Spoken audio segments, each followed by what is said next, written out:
नमस्कार दोस्तों, मेरा यूट्यूब चैनल पर आपका स्वागत है। इस वीडियो लेक्चर में मैं और एक क्वेश्चन आपके पास लाया हूँ और उस क्वेश्चन को हम देखते कैसे करेंगे। ये जो क्वेश्चंस है मैं पहले पढ़ लेता हूँ। A student performs an experiment for determination of G।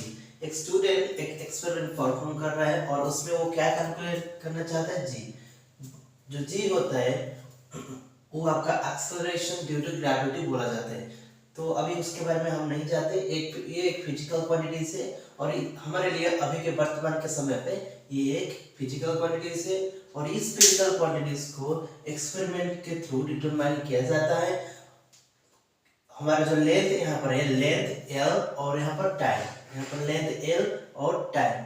तो ये लेंथ एल और टाइम टी दोनों इंडिपेंडेंट फिजिकल क्वांटिटी जो हमको एक्सपेरिमेंट में मिलेगा। जब हम एक्सपेरिमेंट करेंगे तो एक्सपेरिमेंट में हमको ये दोनों क्वांटिटीज को मेजर करना पड़ेगा। तो जब हम लेंथ को मेजर करेंगे तो इसमें जो एरर है वो डेल एल है और अगर हम टाइम को मेजर करते हैं तो इसमें जो एरर आएगा वो डेल टी होगा। तो अभी देखते हैं, जब हम लेंथ और टाइम को मेजर करेंगे, एक लेंथ को मेजर करेंगे, हम लेंथ को मेजर करेंगे, सपोज L1 आया और टाइम को मेजर करेंगे तो सपोज T1 आया। तो ये जो मेजरमेंट है, ये वाला जो मेजरमेंट है, हम उसको क्या एक बार किए हैं अभी, तो उसको दोबारा करेंगे। दोबारा क्या करेंगे, लेंथ मेजर करेंगे और टाइम मेजर करेंगे। तो इस तरह का हम जब मेजरमेंट करेंगे, हमने कितने टाइम्स किए हैं, n टाइम्स किए, हम n टाइम्स मेजरमेंट किए हैं, हम उसको n टाइम्स मेजरमेंट किए हैं। ठीक है, हम उसको n टाइम्स मेजरमेंट किए हैं। The measurement of g is most accurate for, question में पूछा है कि इनमें से कौन सी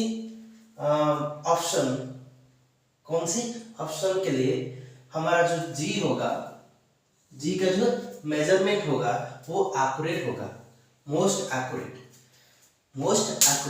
तो g का जो डिपेंडेंसी है या उसकी एक्यूरेसी है वो डिपेंड करता है किस पर, लेंथ l और t, लेंथ l और टाइम पीरियड t के मेजरमेंट पे।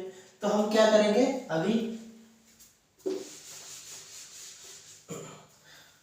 अभी हम क्या करेंगे, हमारे पास पहले से एक फॉर्मूला है कि delta g error in g divided by mean values, ये मीन वैल्यूज है, ओके। उसकी जो मैक्सिमम वैल्यूज आएगा, जो मैक्सिमम पॉसिबल वैल्यूज आएगा, हमारा दो फिजिकल क्वांटिटीज है, एक एल है क्योंकि जो जी है वो किस तरह का डिपेंड करता है, प्रोपोर्शनल, ये प्रोपोर्शनल कांस्टेंट है। जब आप कैसे डिपेंड करता है, लेंथ एल और टाइम, तो जी लेंथ के साथ प्रोपोर्शनल है और टाइम की जो टाइम टू द पावर -2 के साथ प्रोपोर्शनल है। तो ये होता है जी की डिपेंडेंसी किस पर, लेंथ एल और टाइम पर।